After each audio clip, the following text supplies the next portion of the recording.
যে প্রতিদিন রাতের 8টা থেকে রাতের 11টা পর্যন্ত 12টা পর্যন্ত আড্ডা দেই প্রতিদিনই। ওরা ওগুলোর কাছে আমি আড্ডা দিবার নিয়ে গাইছি।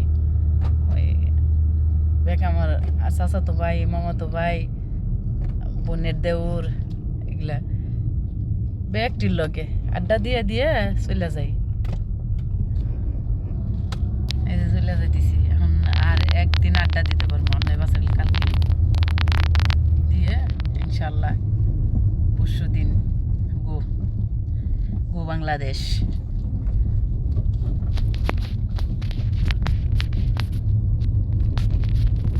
সবাই দোয়া করবেন আমার জন্য, আমি যেন সুন্দরভাবে বাড়িতে যা পৌঁছাইতে পারি।